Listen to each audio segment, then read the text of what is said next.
Good afternoon, President Houshmand, Dr. Newell, Provost Lohman, senior leadership of Rowan University and colleagues. A hearty welcome to the family and friends of the class of 2023. I'm Annette Reboli, and I have the honor of being the Dean of Cooper Medical School. What a happy occasion this is as we gather here in Flieger Concert Hall to welcome our newest junior colleagues into the profession of medicine. I'm going to actually ask the members of the class of 2023 to please stand up again. So you sat down before you should have, and to turn around and face your family and friends.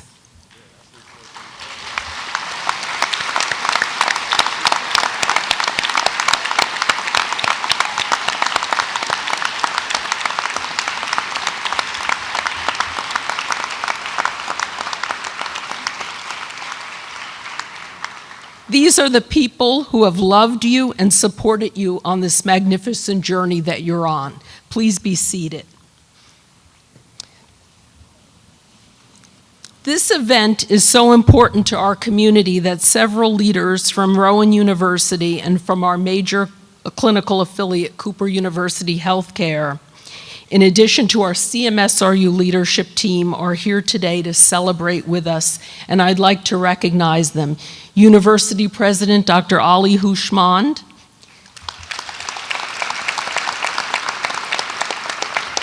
Dr. James Newell, Senior Vice President for Medical Initiatives and Affiliated Campuses, Provost Dr. Anthony Lohman.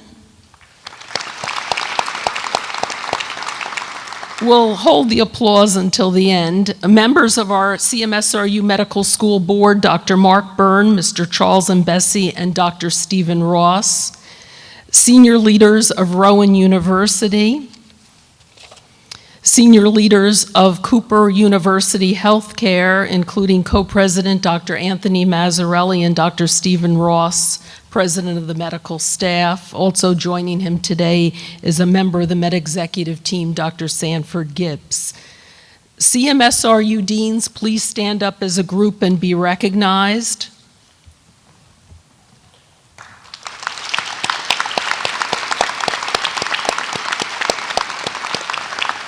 CMSRU chairs and head, please stand as a group and be recognized as well.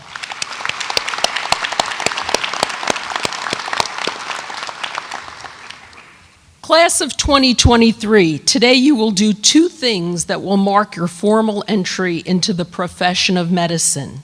First, you will be cloaked with the white coat, the symbol of the medical profession. It's a symbol that's relatively recent compared to the long and rich history of medicine. The wearing of the white coat started in the late 19th century. And the reason for that was that at the time there was a lot of mysticism and quackery in medicine, and a group of students and physicians wanted to emphasize the scientific basis of medicine. So they decided that physicians should don a white coat representing the laboratory and science. But the white coat is merely a symbol. It is how the person feels and wears their white coat that counts. White coat ceremonies are even more recent. The first one occurred in 1993 and was organized by Dr. Arnold Gold at Columbia University. Now they occur worldwide. The gold pin on your coat is a gift from the Arnold Gold Foundation. Please wear it proudly. Dr. Jordan Cohen from the Arnold Gold Foundation has called humanism the passion that animates authentic professionalism. We are very proud to have a Gold Humanism chapter at CMSRU. Secondly, today you will recite the ancient oath of Hippocrates. This oath unites all physicians worldwide and throughout the ages in the art of healing. In taking the oath, you will commit to the highest standards of our profession. Today, you become a medical professional. You may ask, what is a medical professional? A medical professional is someone who accepts the responsibilities, the obligations, and the sacrifices go with the privilege, and indeed it is a privilege to study and practice medicine. Above all, a medical professional is someone who always places the interests of the patient above their own. Today, you are also going to receive a special gift from the medical staff of Cooper University Healthcare, a Littmann stethoscope. This will be presented to you by Dr. Stephen Ross, who's also the president of the medical staff, and by Dr. Sanford Gips, member of the medical executive committee at Cooper University Healthcare, and he's the one who actually suggested this as a gift. In addition, at another time, you're going to receive a very special gift, a book on Compassionomics, which has been authored by Dr. Anthony Mazzarelli and Dr. Stephen Trzeciak. Dr. Stephen Trzeciak is chair of the Department of Medicine. This gift is provided as a gift from the publisher Studer. Class of 2023, you were chosen by our faculty admissions committee because they felt that you had the right stuff. We're a school that is very driven by our mission, and that is to serve our community, to develop you as culturally competent physicians who we hope will be leaders and strong advocates for your patients. You're the future of medicine, and the future of our profession depends on each and every one of you. Medicine awaits you with open arms. Each of you is a very special person with a very special role to play. Each of you will need to discover, to develop, and then use your incredible talents and skills in the service of others. Each of you will need to continue to develop the traits that are essential to the development of an excellent physician: altruism, humility, commitment, kindness, respect, and compassion. This process has already begun, for in choosing medicine, you have proclaimed your desire to help others. Our job over the next few years is to help you become the person who fills your white coat with the attitudes and skills worthy of our noble profession and worthy of being called doctor. Best wishes to all of you. It is now my pleasure to introduce Dr. Ali Houshmand. As I mentioned earlier, he's the president of our university, and under his leadership, Rowan has been on an amazing meteoric rise regionally and now nationally. President Houshmand.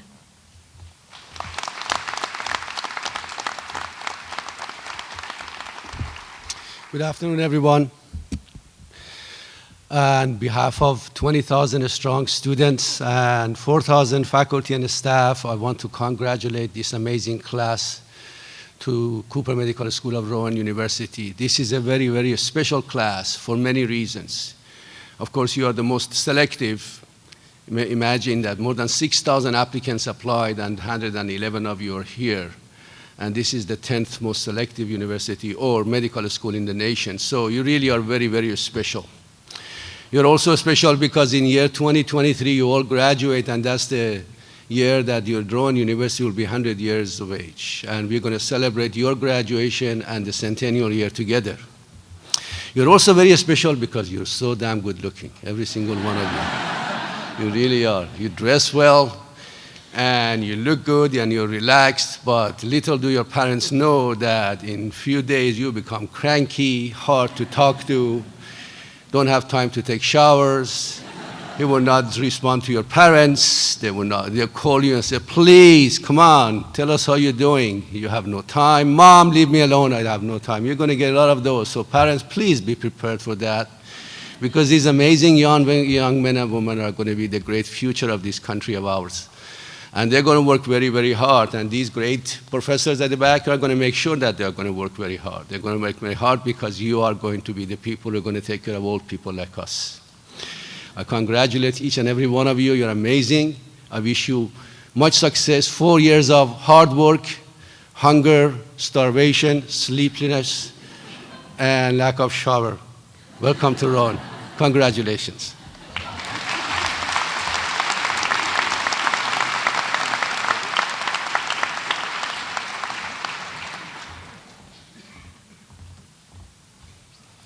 I'm pleased to introduce our Senior Vice President of Medical Initiatives and Affiliated Campuses, Dr. James Newell. Dr. Newell has been actively involved in the development of our medical school since its inception in 2009. He now has oversight of both Rowan Medical Schools and affiliates. Dr. Newell.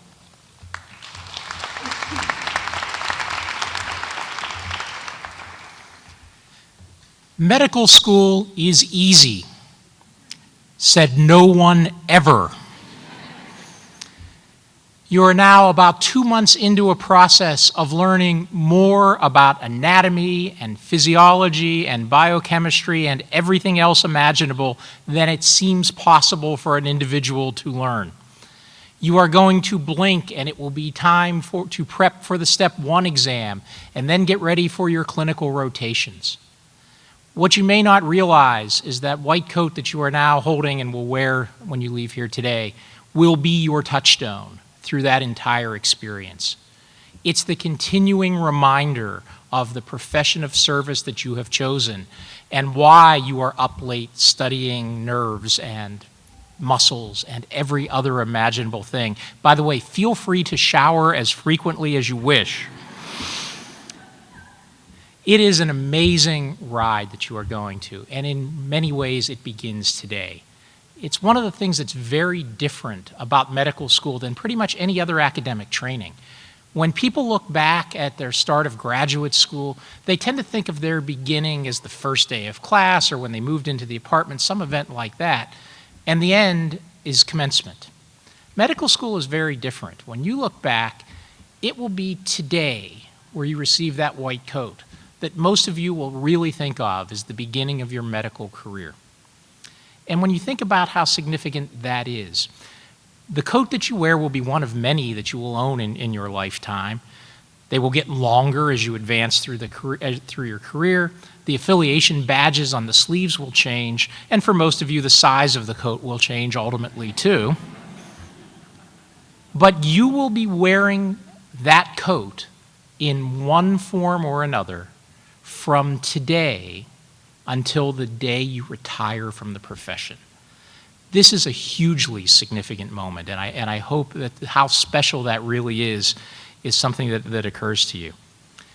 Now, the bookend of today's ceremony is what will be the ceremonial end, and that won't be commencement, although we're going to have quite a party, and you'll like that. That's not really what you're going to think of the end of your medical career. That's going to be match day. The day where you find out where and what you're going to be doing for your residency, that is an amazing celebration. And on that day, a little over 3.5 years from now, I'd really like you to take a few moments and reflect back to the you are today, getting ready to don your white coat for the first time. Because the person who is going to match 3.5 years from now is going to be very different than the person who is sitting there today. And I think it really ought to be that way. If you do 4 years of medical school and you haven't changed as a result of that, you should demand your money back. Parents, for the record, we will not be giving you your money back. But this is an enormously special day. Congratulations to each and every one of you, and welcome class of 2023.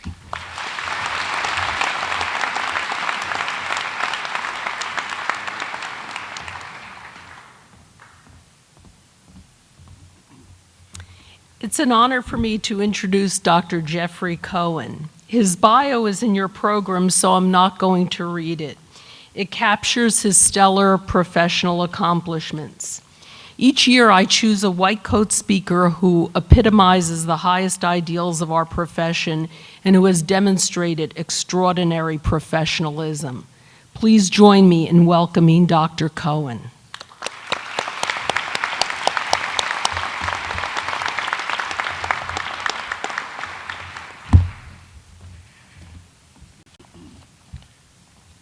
So at the outset,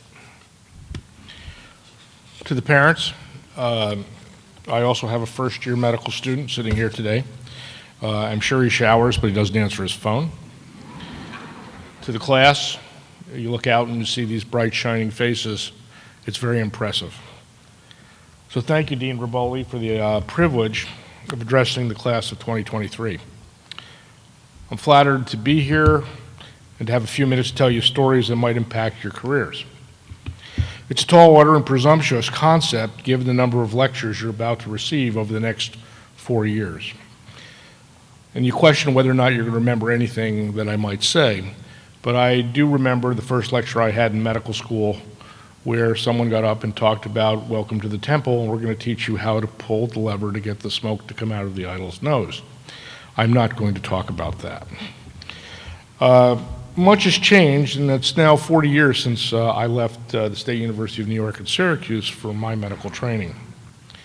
And I'm privileged and saddened to be here today, because the reason I'm here is the events that unfolded on October 27th. And I'm here to talk to you about the role of the medical community and how it responded to that tragedy. As I do this, the 11 people that were massacred at that day, it was a beautiful Saturday morning. I think it's important that you know a little bit about my background to understand the points I'd like to make to you. October 27th is one of those days that I will never forget. There's days in your life that you know exactly where you were when things happen. For your parents, when Kennedy was assassinated, the Challenger, shuttle blowing up, 9/11.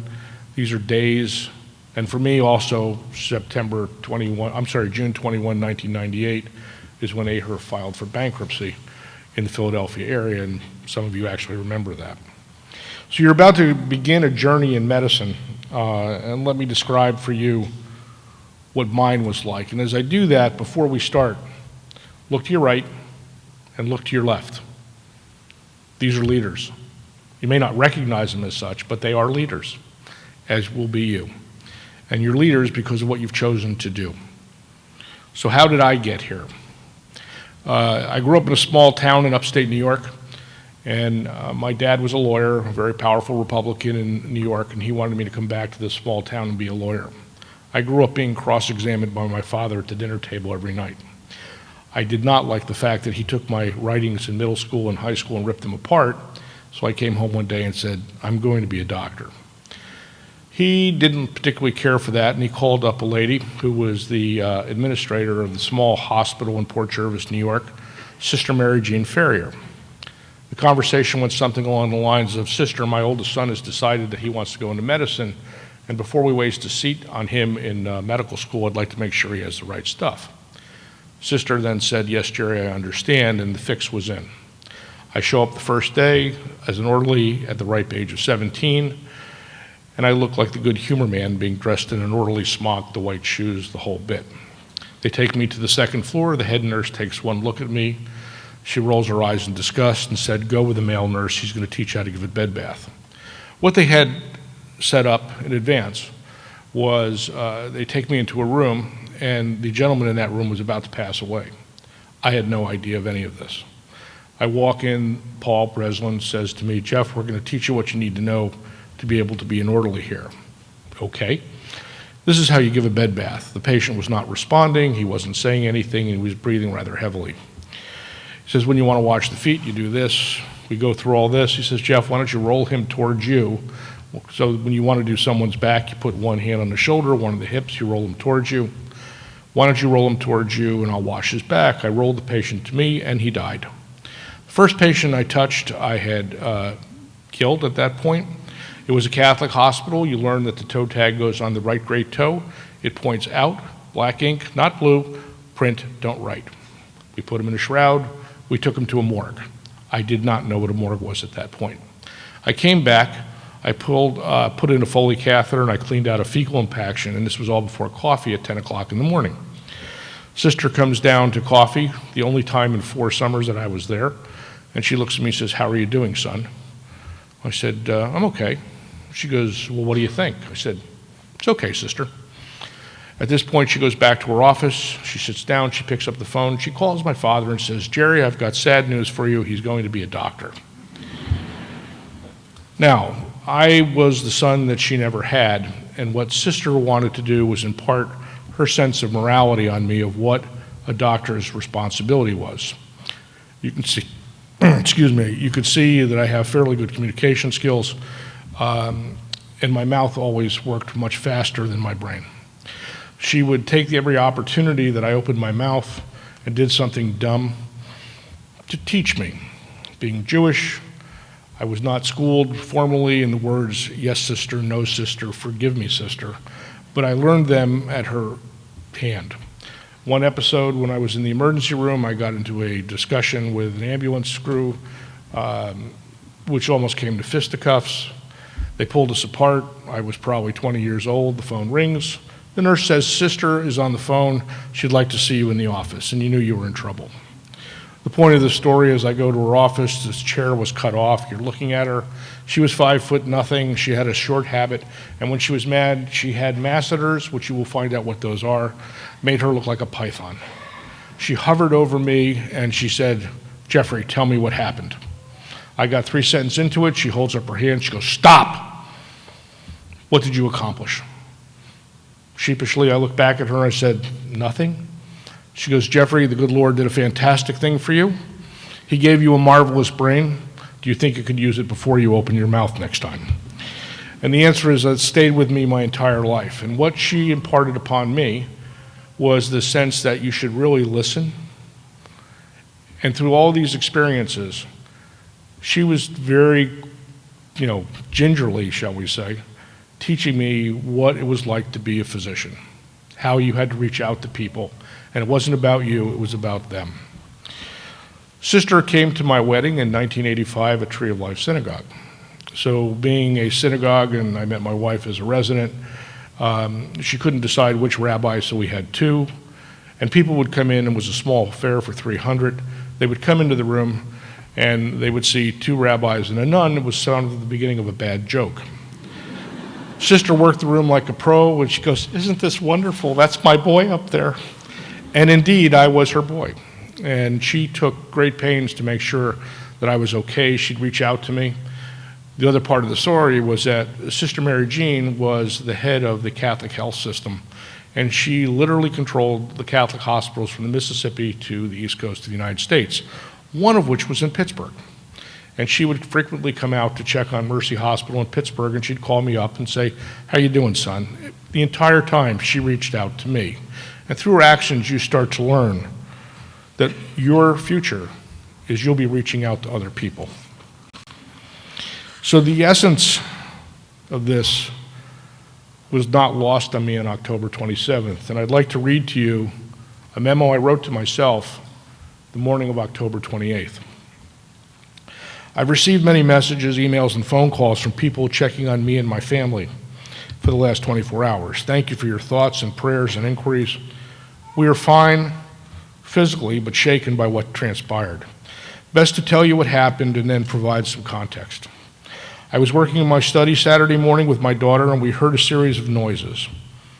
My oldest, Paige, asked me what were these noises, and I replied something must have fallen off of the wall downstairs.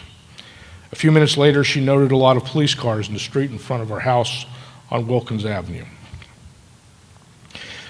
We live about 100 yards from the front door of Tree of Life. Honestly, we moved there 25 years ago so as not to have to do carpool for Hebrew school.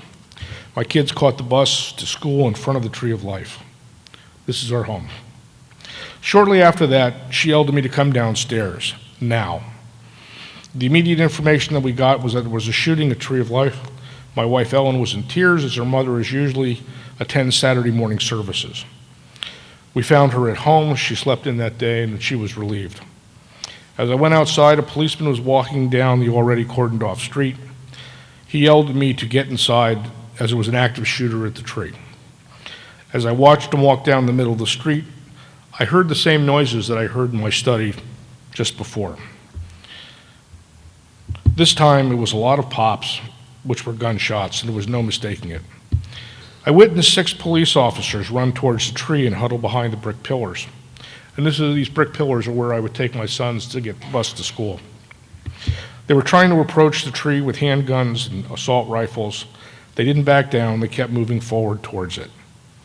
I went back inside to make sure Ellen and Paige were okay and came back outside 10 minutes later. The news was starting to break about the shooting.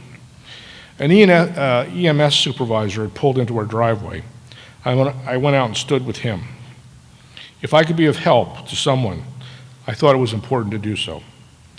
We stood together watching the events unfold while listening to the radio as to what was transpiring. I watched a small army of SWAT officers assemble. During this, Paul Porter, who was the director of the emergency room in Allegheny, and Duke, my COO, called and texted me to make sure we were okay. I knew a citywide mass casualty event had been initiated from the EMS radio and thought it best to send information to Paul and Duke as to what was going on, so as to be prepared. Initially, 4 dead, 11 wounded. This changed quickly for the worse. I realized what the top popping noise had created. My phone was blowing up from others checking on us that know where we live. I tried to answer as many as I could. I kept Paul informed as to the situation and at the same time let him know that Mercy and Presby were getting the injured police. My hospital, Allegheny General, was getting the shooter as well as the extent of his injuries. Truth was, there was not a lot for me to do.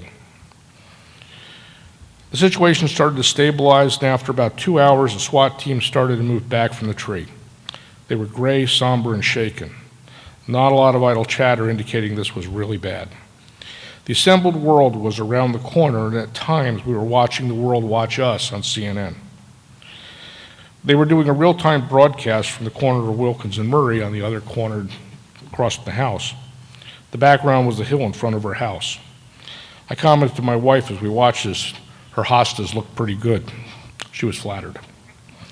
As the situation started to unwind, I went and talked with a few people. I saw our mayor, Bill Peduto, standing across from the tree. I told him the incredible bravery of the people, the police, the SWAT, the EMS people, the policeman who was walking down the street yelling for us to get in the house. In retrospect, the police were told not to approach the Tree of Life without a vehicle between them and the synagogue, and they didn't wait. They rushed in, they didn't know how many shooters there were. They were trying to help people. And mind you, most of them had never been to Tree of Life. These were just people responding.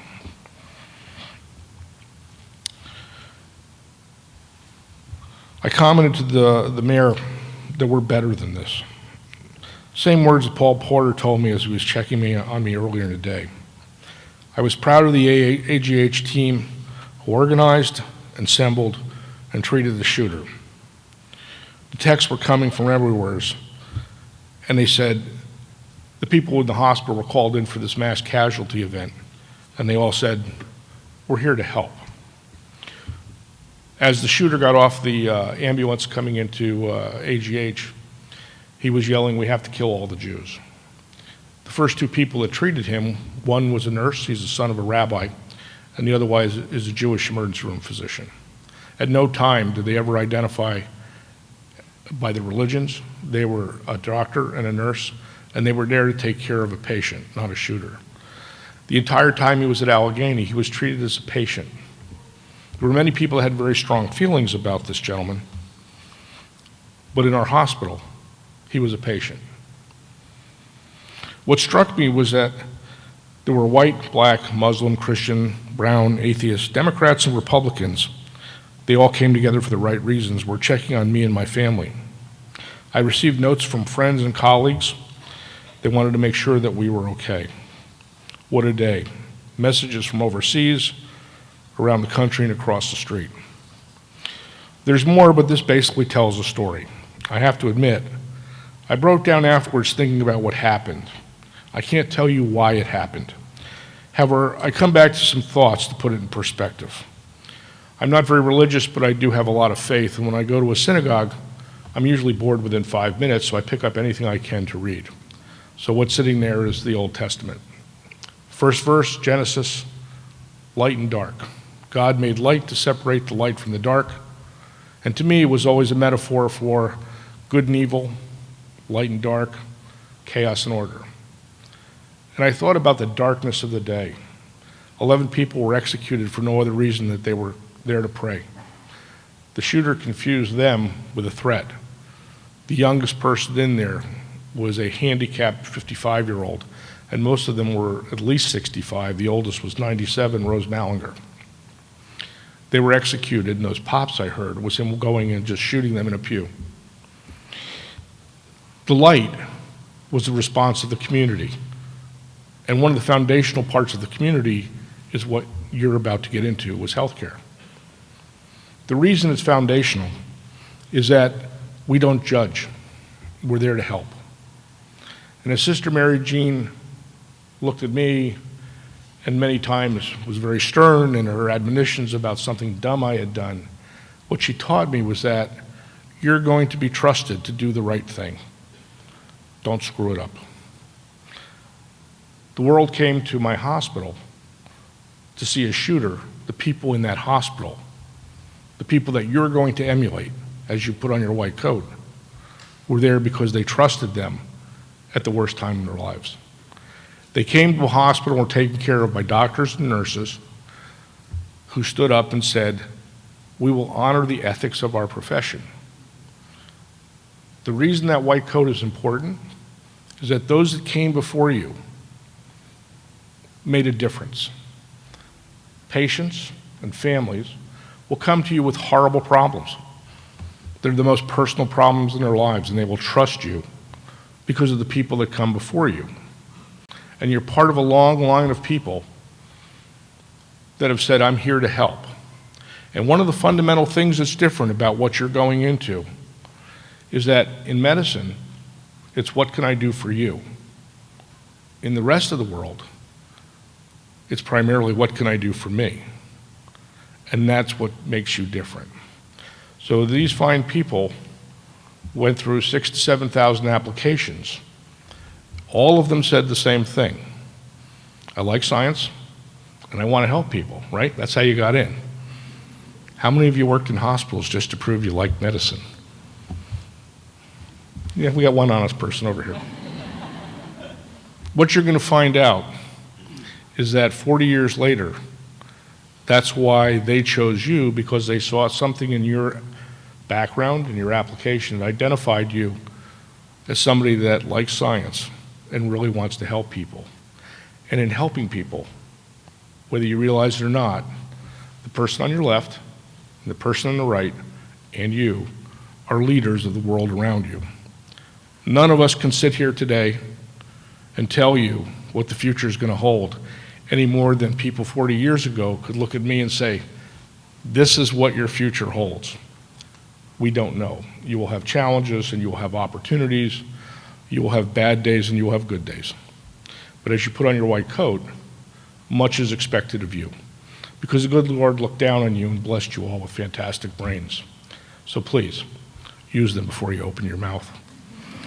So as I conclude, there's several things that I've learned on my journey. One is trust. Trust is the fundamental difference which makes you different than the rest of the world. They trust you to help them. So you've been selected because of that, and it's a privilege every time you sit and talk with someone. Compassion. You've all demonstrated that in one form or another. Walk in the other guy's shoes. Why did he do this? I had the opportunity very briefly to talk to the shooter, and what I could not wrap my head about was, why did he do this? And to this day, I have ideas, but I don't know why he did this. I had the opportunity to talk to the pastor for the Mother Emanuel Church, and that was one of the other things that I was astounded by. As Dylan Reed went in and prayed with 9 congregants for the Mother Emanuel Church, and after an hour, he got up and executed them. At the end of the trial, they stood up and said, we forgive you.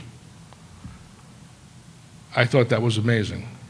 How can you forgive somebody that just executed your mother, your brother, that sat there? And the answer was, there is no other choice.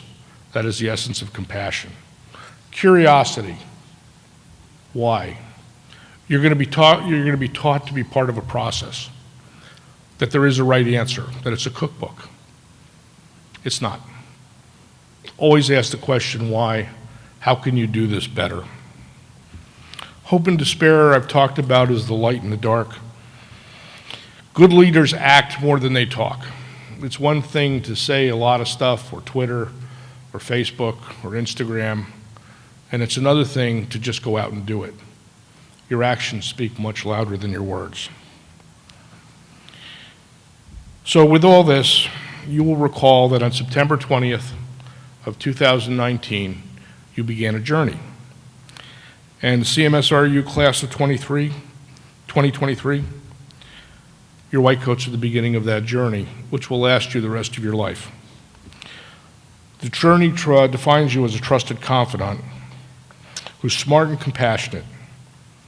You will all be leaders at some point in your careers. You'll know it when it happens, as you help someone because they trusted you to do the right thing. That's the essence of the path that you're looking out at. And as I sat here with President Houshmand, I marvel at the faces, how bright, you all dressed, you took showers, ties. I got rid of my tie a long time ago. This was in a closet. I know the future's in good hands. So on behalf of myself, my family, my community, I wish you well. Godspeed.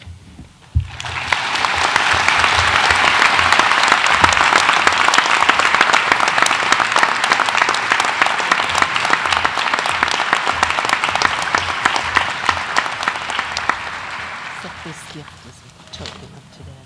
Thank you very much.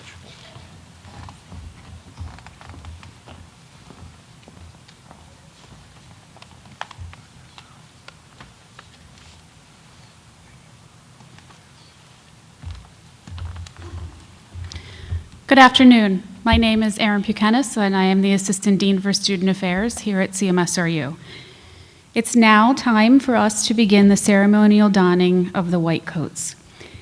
Each student will be cloaked in their white coat by directors from the student's respective advisory college. The advisory college learning communities serve as a center of support and career mentorship for the students as they progress through their 4 years of medical school. Each college is named for a significant historical figure in medicine and is directed by CMSRU faculty physicians who play an integral role in the student's developmental journey from medical student to physician. Along with their white coats, the students will also be receiving stethoscopes from representatives of the medical staff at Cooper University Healthcare, Dr. Stephen Ross, medical staff president, and Dr. Sanford Gips, senior cardiologist. Dr. Gips?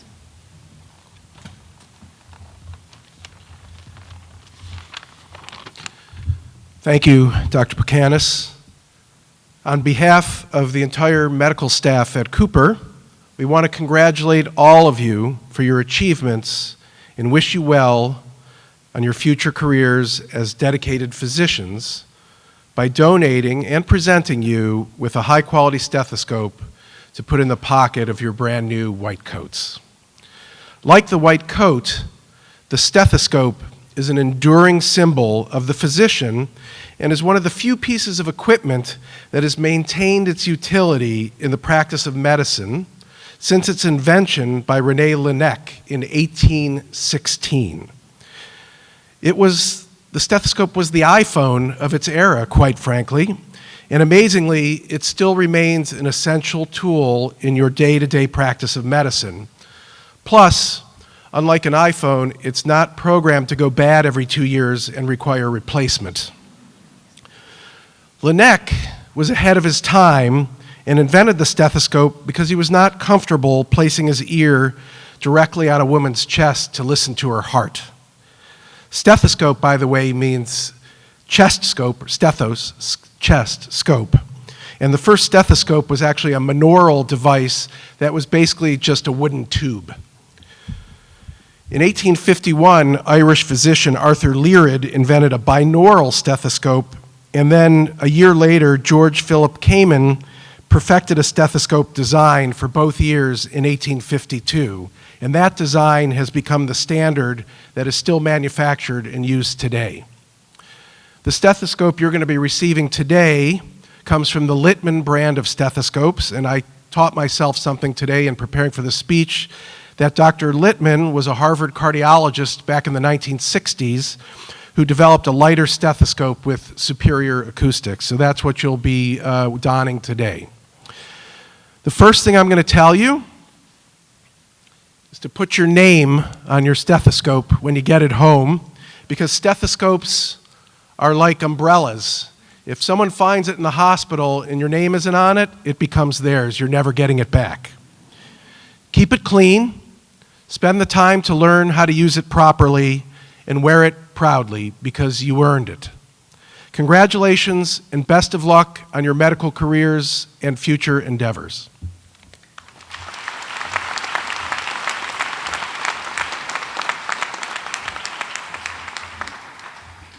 Thank you, Dr. Gips. We know this gift is going to be very much appreciated by all of our students.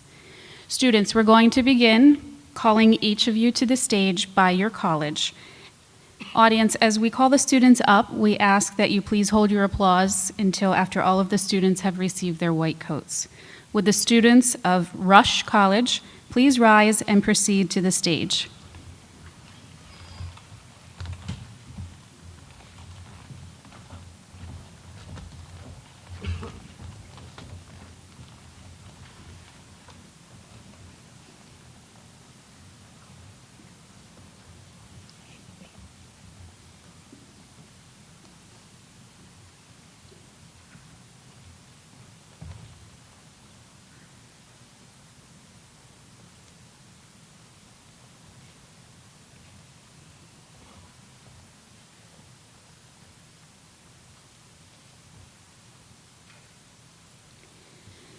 Victoria Alonso.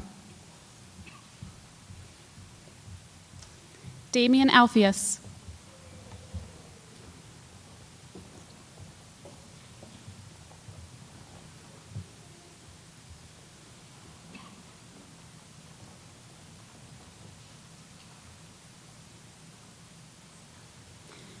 Jacob Arkin. Joseph Bell.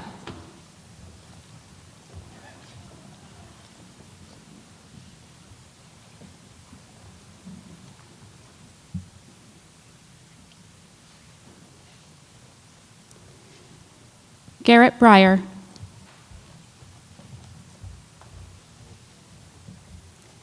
Michelle Bookbinder.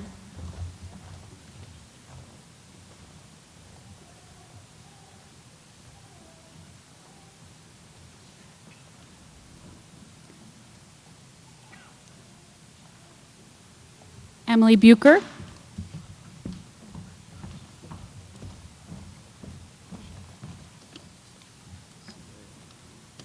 Renato Calatroni.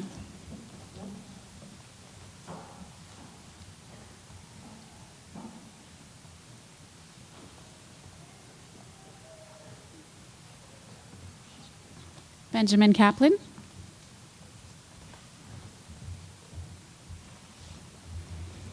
Garrett Chan.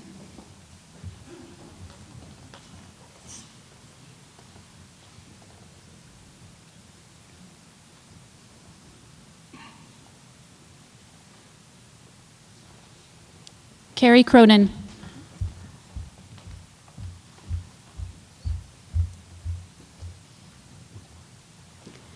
Shagan Danju.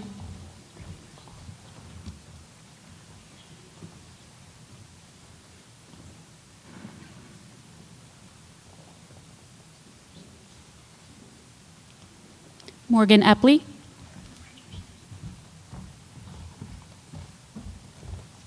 Ami Kalola.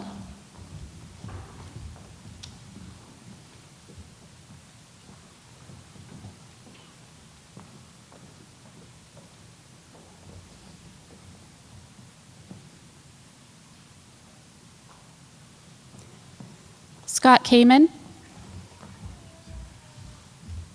Jennifer Clavens.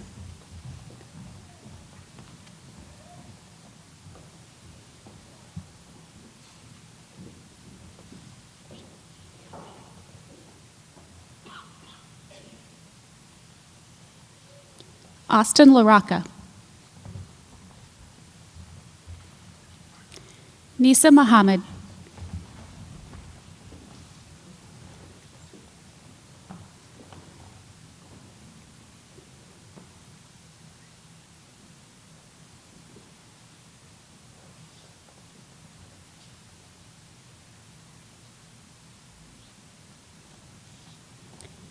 Mary Ange Munyamena. Avish Patel.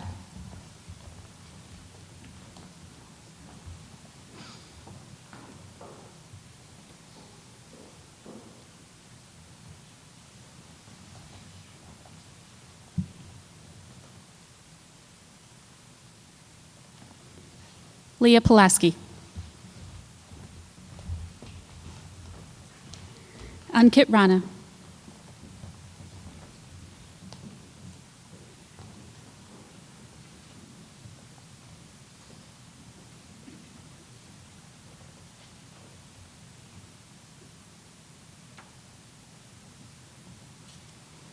Caitlin Sanzone. Emily Schultz.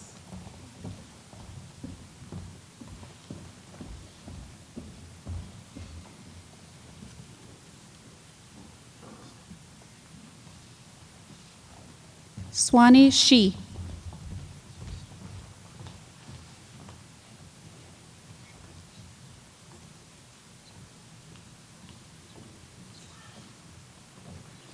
Konstantinos Todolos.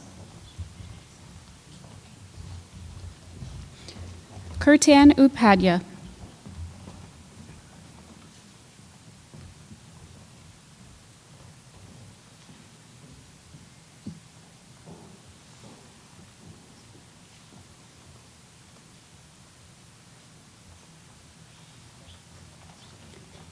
Osler College, please rise.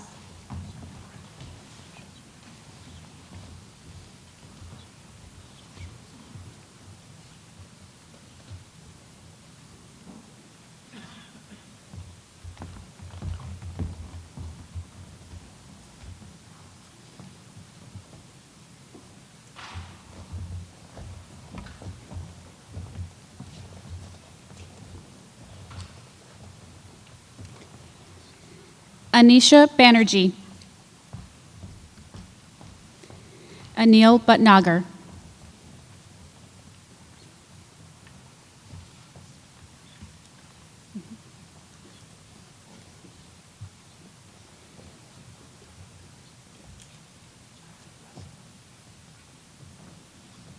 Christina Boris.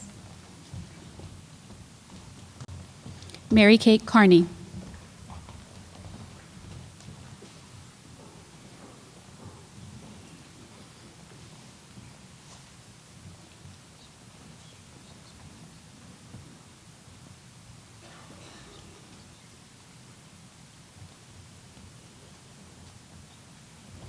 Emily Kiyakiro.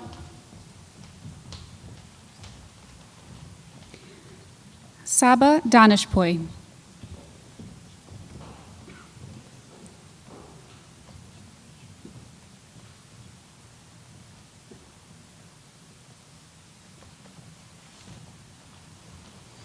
Taylor Evangelisti.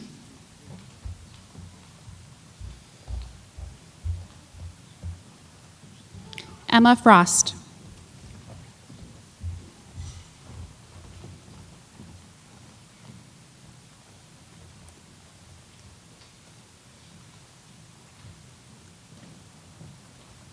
Carissa Gillette. Justin Gold.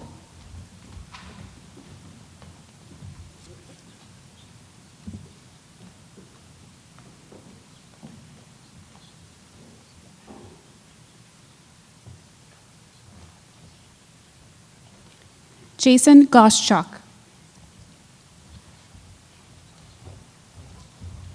Jack Hanlon.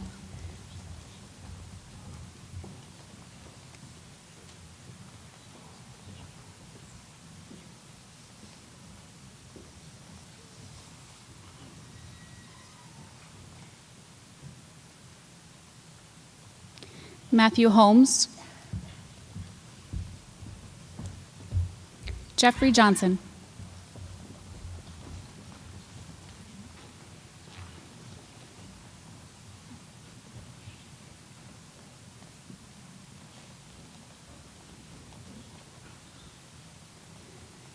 Kira Kopaz.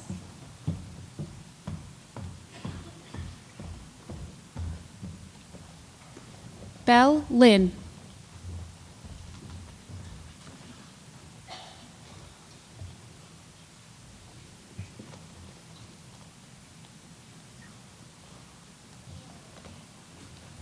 Mandy Liu.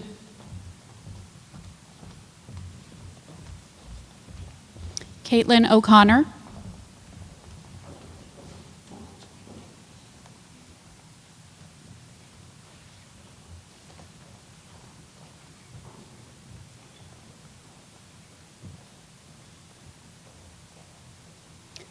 Ishan Parikh. Konstantin Pella.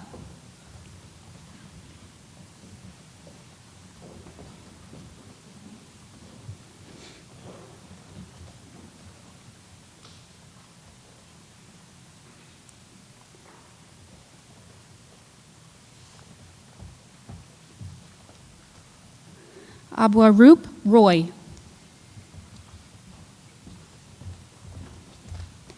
Shruti Srinivasan.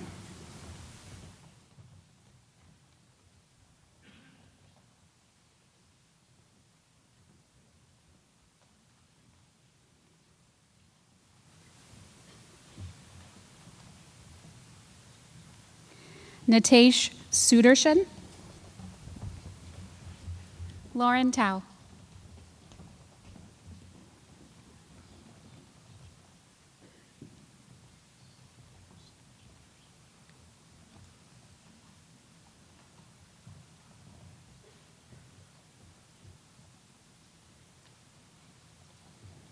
Alan Tsai. Traden Wilson.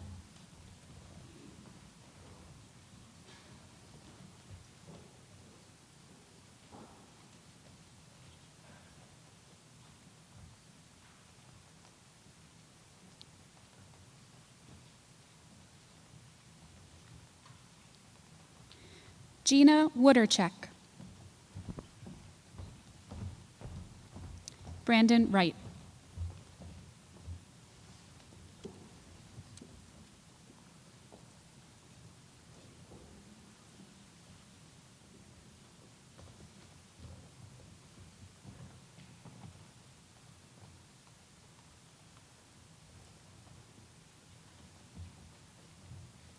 Cushing College, please rise.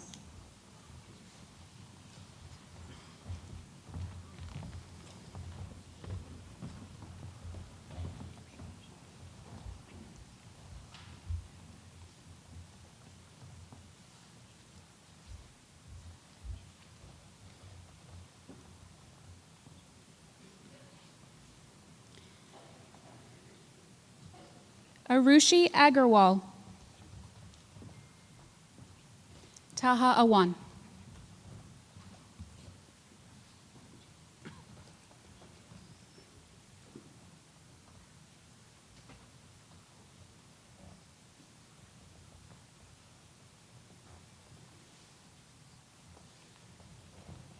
Harry Bach.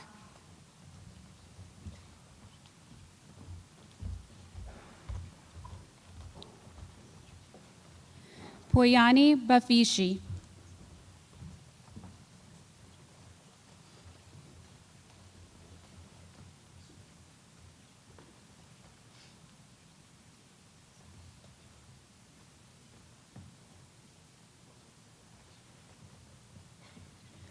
Alana Bernhack.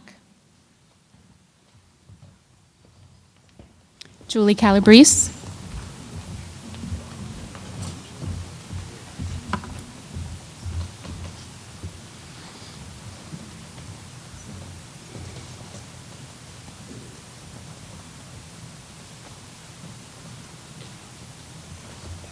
Bo Choi.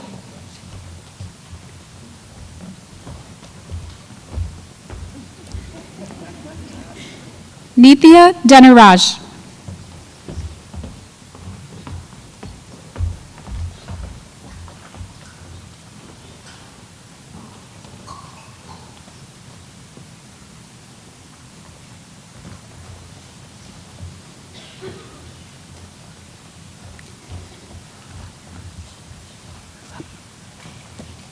Ruben D'Souza. Jamie Fan.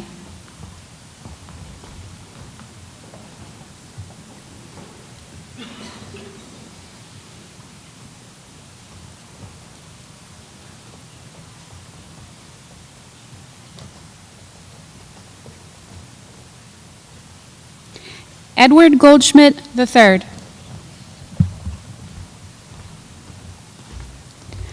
Shivsai Gangala.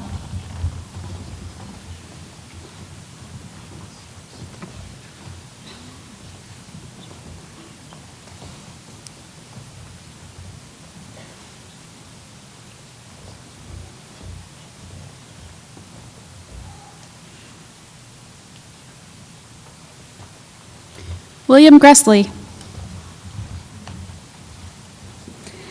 Gabrielle Karlovich.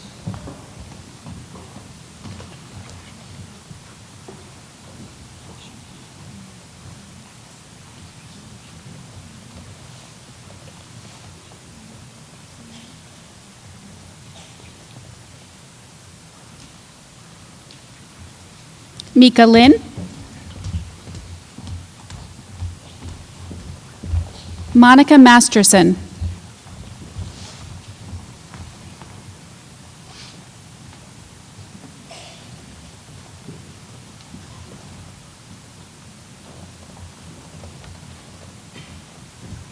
Cyrus Motowala.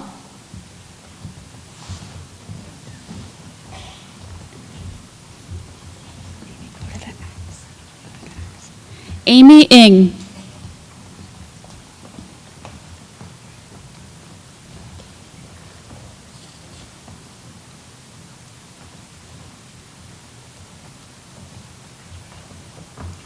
Nishi Parikh.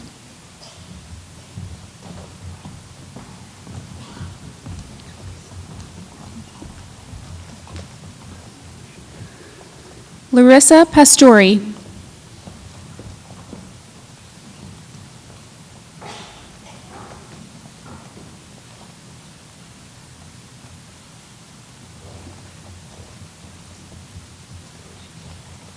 Shivam Patel.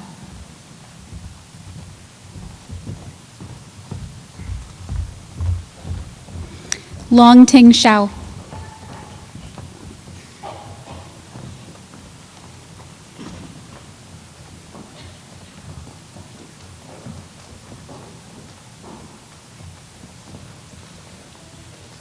Daniel Short.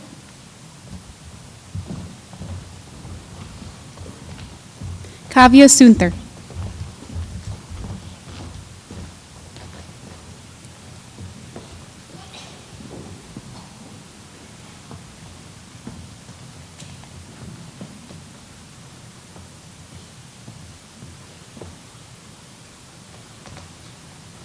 Peter Sutton.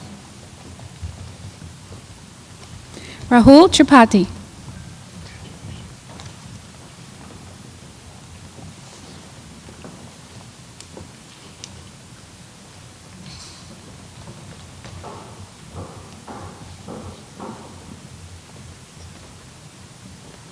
Alexander Wang. Ashley Woodford.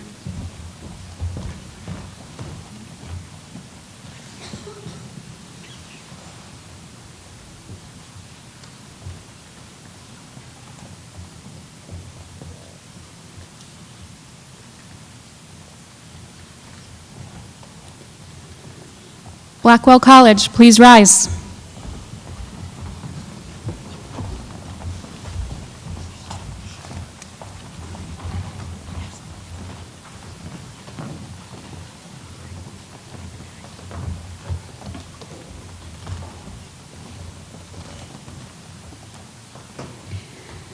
William Adamiak.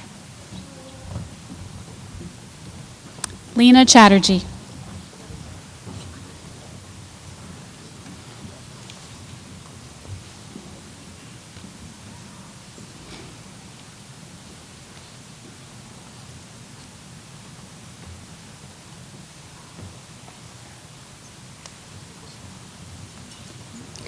Maeve Claire. Denise Cortez.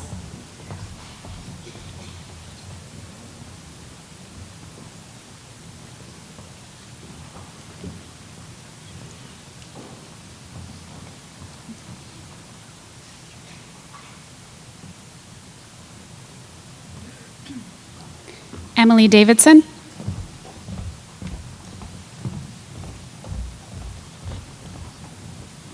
Shreya Dadakashi.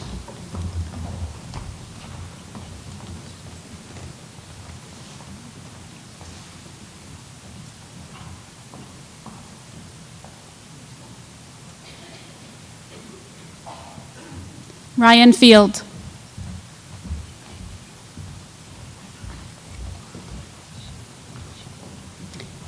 Robert Fullerton.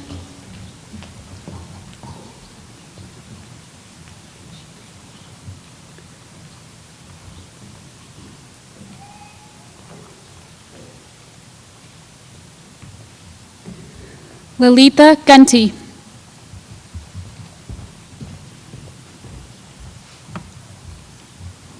Alexander Gentili.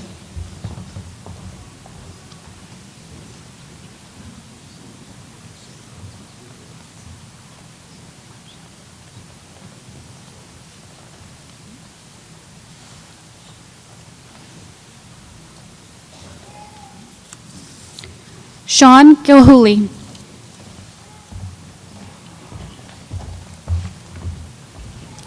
Christopher Hyam.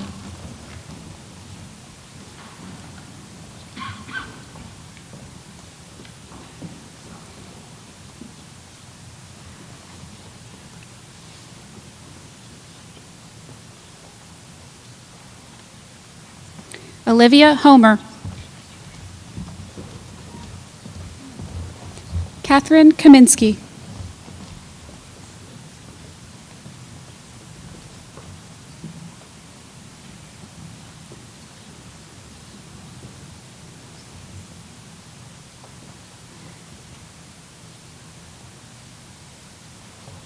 Wilhelmina Kennedy.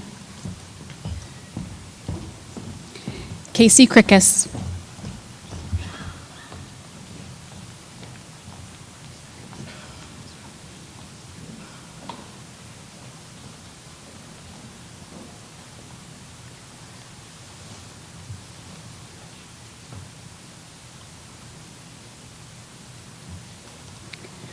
Joseph Mohammadi. Marina Nazar.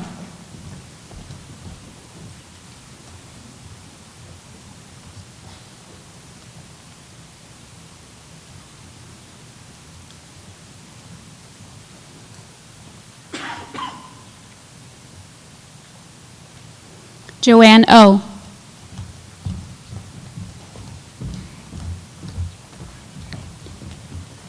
Tiago Pamasano.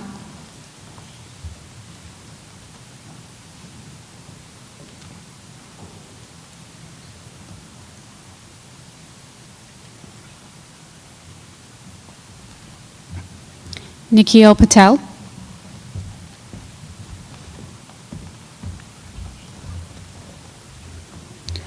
Omar Kari.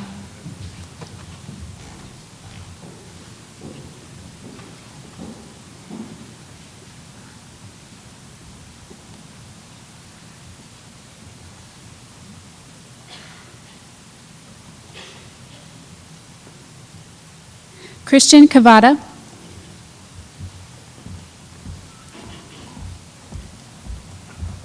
Beneath Romeo.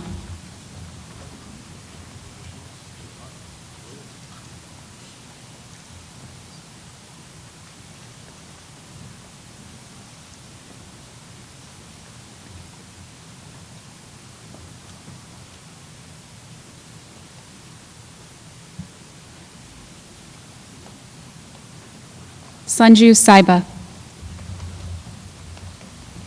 Andrew Stemberger.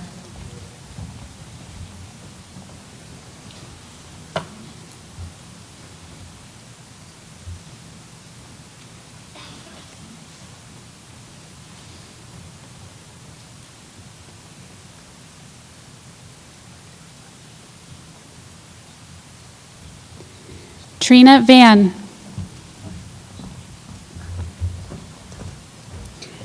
Daphna Virati.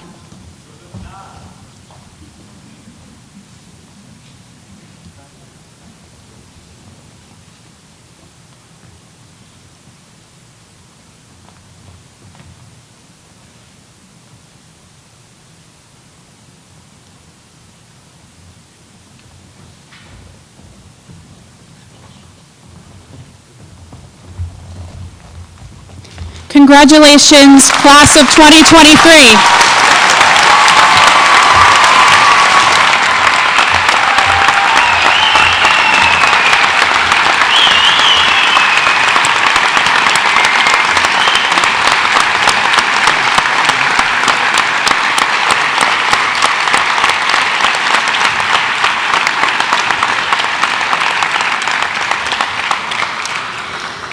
Students, when you reach into your coat pockets, you will find notes. These notes were written by your family, friends, faculty, fellow students, and loved ones in an expression of support and encouragement on this very special day in your medical education.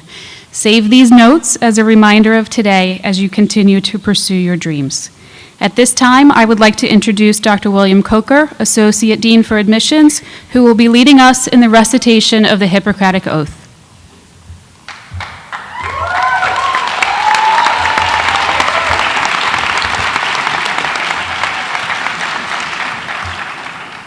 Good afternoon, everyone.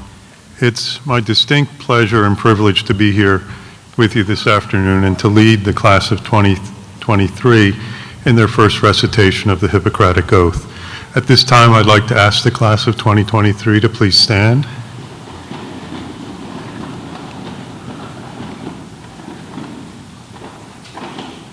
Don't they look terrific?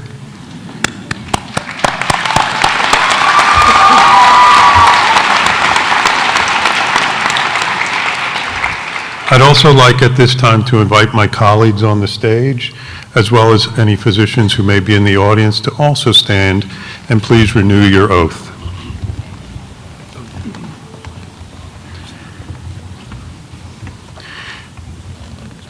Please recite with me.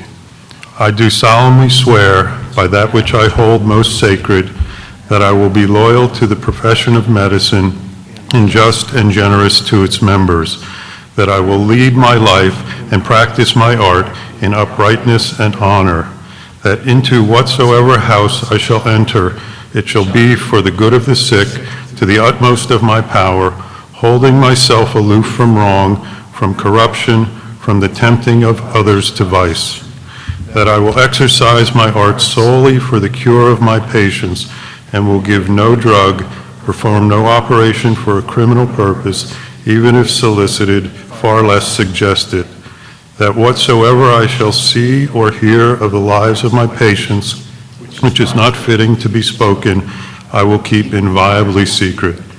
These things I do promise, and in proportion as I am faithful to this oath, may happiness and good repute be ever mine, the opposite if I shall be forsworn. Congratulations.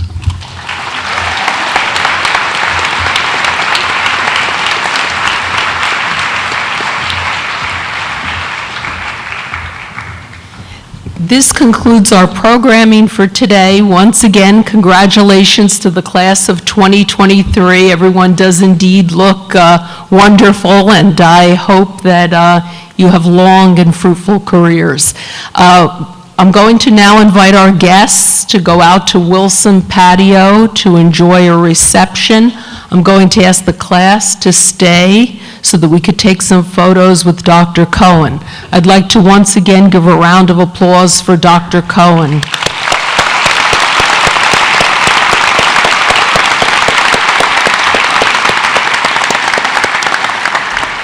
I urge each and every one of you to think of his words every now and then and hearken to them, because I think he gave wonderful advice for your professionalism. I'd also be remiss if I didn't thank some of the folks who did all the work to make this day possible. So from the Office of Student Affairs, Dr. Erin Pukenas, Dr. Marion Lombardi, Janine Thomas, and the rest of the staff of that office, and Sharon Clark and Gail Stevens for their efforts on this. It takes all of those folks to make this a lovely event, and also Giselle Mayock for her role as well. So let's give them a round of applause to thank them.